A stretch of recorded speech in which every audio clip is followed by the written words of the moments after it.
Hello everyone, मैं मिथुन सिंह स्वागत करता हूं आप सभी का। आशा करता हूं आप सभी बहुत अच्छे होंगे। बात करेंगे Vinoba Bhave BEd second semester के प्रीवियस ईयर क्वेश्चन पेपर की। पेपर आपका होगा लर्निंग एंड टीचिंग का।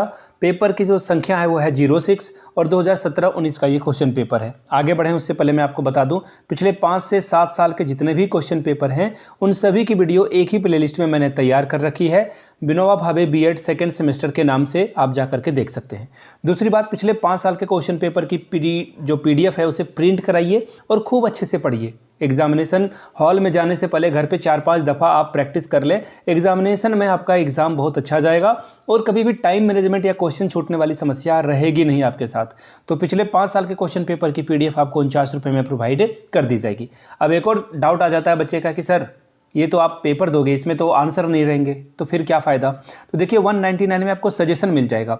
सजेशन में क्या होगा, ग्रुप ए जो कि एमसीक्यू होता है आपका, उसके सारे पीवाईक्यू के आंसर आपको मिल जाएंगे और जो भी क्वेश्चन बन सकते हैं उसका भी क्वेश्चन आपको और एक्सप्लेनेशन के साथ मिल जाएगा। यानी कि ग्रुप ए की समस्या खत्म। ग्रुप बी में शॉर्ट क्वेश्चन आंसर है वो आपको प्रोवाइड कर दिया जाएगा और एक और ग्रुप्स है जो कि सी है जिसमें लॉन्ग टाइप के सवाल आते हैं वो भी आपको प्रोवाइड कर दिया जाएगा। ठीक है, और याद रखिएगा ये सजेशन हम लोग जो वेरी इंपॉर्टेंट क्वेश्चन है तैयार कैसे करते हैं, सीधा सीधा तरीका है इसका तैयार करने का।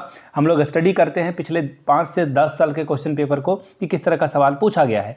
दूसरी बात, हम लोग कोशिश करते हैं जो एग्जामिनेशन हुए हैं उसके पैटर्न को जो है थोड़ा ध्यान से देखा जाता है कि पैटर्न में क्या बदलाव देखने को मिल रहा है, उसके हिसाब से क्वेश्चन बनाया जाता है और सिलेबस भी देखा जाता है। और खुद का मेरा जो एक्सपीरियंस है, बीएड एमएड मैंने कर रखा है, तो उस एक्सपीरियंस के आधार पर मैं आपको लर्निंग एंड टीचिंग के जो भी नोट्स हैं, असेसमेंट फॉर लर्निंग, इसके अलावा नॉलेज एंड करिकुलम, इसके अलावा आपका जो 2 मेथड पेपर होगा उसका सजेशन आपको मिल जाएगा। यहाँ से मेरी ईमेल आईडी आप देख लें, yourmithunsingh@gmail.com पे आप मुझे मेल कर सकते हैं। इंस्टा पे अगर आप हो डू फॉलो मी @iMithunSingh। बाकी आप मुझे व्हाट्सअप कर सकते हैं 7979054474 पे। सारी बात आपको समझ में आ गई, तो चलिए आगे बढ़ते हैं और देखते हैं किस तरह का पेपर पूछा गया था लर्निंग एंड टीचिंग में। सबसे पहले देखिए ये रहा आपके सामने पीडीएफ 17-19 का पीडीएफ। वेट अ मोमेंट, खुल गया है।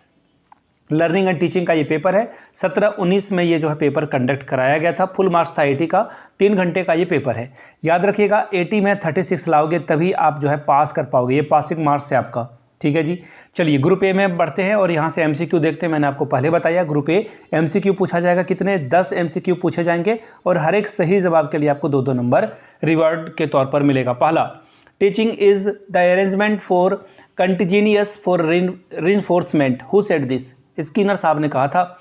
शिक्षा पुनर्वलन की आकस्मिकता का क्रम है, यह कथन किसका है, बीएफ स्किनर। इनका नाम बीएफ है। अब आप लोग नीचे कमेंट करके बीएफ स्किनर का पूरा नाम लिखेंगे, हो सकता है कि एग्जाम में आ जाए, और ये कहाँ के रहने वाले थे वो भी आप कमेंट कर दीजिएगा। अगला सवाल, teaching is a goal directed activity, who said this. यानी कि शिक्षण जो है एक उद्देश्य निर्देशित क्रिया है, यह कथन किसका था, रेबन का, स्मिथ का, स्किनर का या फिर क्लार्क का ये बात कहना था। देखिए मैं एक अलग से एमसीक्यू लाऊंगा, उसमें डिटेल में आपको सारी जानकारी दूंगा। अगला सवाल, teaching is called training also, who said this. शिक्षण को प्रशिक्षण भी कहते हैं, किसने कहा था, ये बर्टन ने, स्किनर ने, बेन ने या फिर किसी ने नहीं कहा था।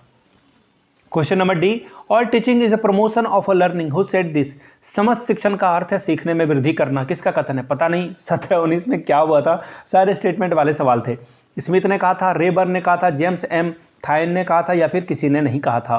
Question number E, learning is any chance in behaviour resulting from the behaviour, who said this. व्यवहार के परिणाम स्वरूप व्यवहार में किसी भी प्रकार का परिवर्तन ही अधिगम है, यह कथन किसका है, क्रो एंड क्रो का, स्मिथ का, स्किनर का या फिर नन ऑफ दिस का। Law of effect is given by, प्रभाव का नियम किसने दिया था, फ्रॉइड ने, थॉर्नडाइक ने, थर्नस्टन ने या फिर हल के द्वारा ये बात कही गई थी। बात करेंगे क्वेश्चन नंबर जी की। Under signal learning learn the following. संकेत अधिगम के अंतर्गत सीखा जाता है, ट्रेडिशनल एकोमोडेशन, पारंपरिक अनुकूलन। दूसरा है साइकोलॉजी यानी कि मनोविज्ञान। तीसरा है इन्वायरमेंट यानी कि वातावरण। चौथा है साइकोलॉजिकल यानी कि मनोदैहिक। Question number H, it is not the cause of the fatigue. थकान का कारण क्या नहीं है, कंटिन्यूअस वर्क, निरंतर कार्य करते रहना। दूसरा है टीचिंग मेथड यानी कि शिक्षण विधियाँ। रेस्ट यानी कि आराम। कॉन्फिडेंस यानी कि आत्मविश्वास। Who is not the part of the memory, स्मृति का अंग कौन सा नहीं है, लर्निंग, अटेंशन, रिकॉल या फिर थिंकिंग। आखिरी एमसीक्यू देख लेते हैं। In the true memory memorisation is done. वास्तविक स्मृति में याद किया जाता है थॉट हैबिट यानी कि आदत से, रोटेशन रोटोन यानी कि यांत्रिकता से, फिर एक्टिव या फिर सिस्टमेटिक ढंग से ये किया जाता है। बात करेंगे ग्रुप बी की। ग्रुप बी यानी कि शॉर्ट टाइप के सवाल है, 5 सवालों का जवाब आपको देना है और हर एक सवाल के लिए आपको जो है 4-4 नंबर मिलेगा। पहला, how psychology influence educational evolution, शैक्षिक मूल्यांकन को मनोविज्ञान ने किस प्रकार प्रभावित किया है, बताएं। अगला सवाल है, why psychology is used for a teacher, शिक्षक के लिए मनोविज्ञान क्यों उपयोगी है, बताएं। Question number 4, justify the Bruner theory of learning, Bruner के अधिगम सिद्धांत को समझाएं। Question number 5, what do you mean by transfer of learning, अधिगम के स्थानांतरण से आप क्या समझते हैं। Question number 6, discuss the importance of interest in education, शिक्षा में अभिरुचि के महत्व का वर्णन करें। Question number 7, what do you mean by memory, स्मृति से आप क्या समझते हैं, बताएं। अगला सवाल है, describe the types of effective teaching, प्रभावशाली शिक्षण के प्रकारों को बताएं। अगला सवाल question number 9, how motivation is an effective factor of a learning, कैसे अभिप्रेरणा एक प्रभावशाली कारक बन सकता है, इसके बारे में बताएं। बात करेंगे ग्रुप सी की। लॉन्ग टाइप के सवाल पूछे जाएंगे, 4 सवालों का जवाब देना है, 10-10 नंबर आपको इसके लिए मिलेगा। पहला सवाल, what do you mean bye educational psychology, explain it's scope, शैक्षिक मनोविज्ञान से आप क्या समझते हैं, इसके क्षेत्र की व्याख्या करें।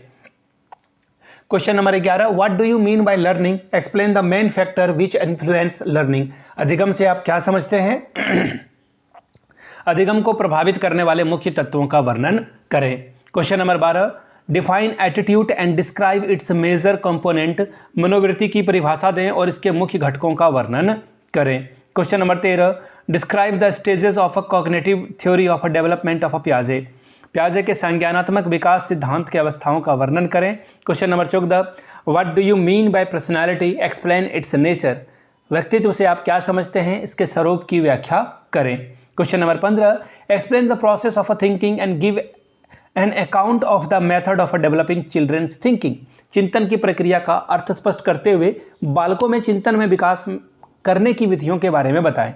अगला सवाल देखिए question number 16, define creativity and intelligence, establish the relationship between creativity and intelligence, सृजनात्मकता एवं बुद्धि को परिभाषित करें, सृजनात्मकता एवं बुद्धि में संबंध स्थापित करें। Question number 17, what do you mean bye inclusive teaching, explain in detail, समावेशी शिक्षण से आप क्या समझते हैं, विस्तार पूर्वक इसकी व्याख्या करें। तो ये था Vinoba Bhave BEd semester teaching and learning का पेपर। मैं आपको बता दूं पिछले 5 साल के क्वेश्चन पेपर आपको 49 रुपीज़ में अवेलेबल करा दिया जाएगा। साथ ही सजेशन अगर चाहिए PYQ इसमें फ्री में मिल जाएगा, आपको 199 में आपको प्रोवाइड कर दिया जाएगा। यहाँ से मेरी email ID आप देख लें, yourmithunsingh@gmail.com पे आप मुझे मेल कर सकते हैं। इंस्टा पे अगर आप डू फॉलो मी @imithunsingh, बाकी आप मुझे व्हाट्सअप कर सकते हैं 7979054474 पे। वीडियो को आपने यहाँ तक देखा, प्यार दिया, इसके लिए आप सभी का बहुत बहुत शुक्रिया। Have a good day.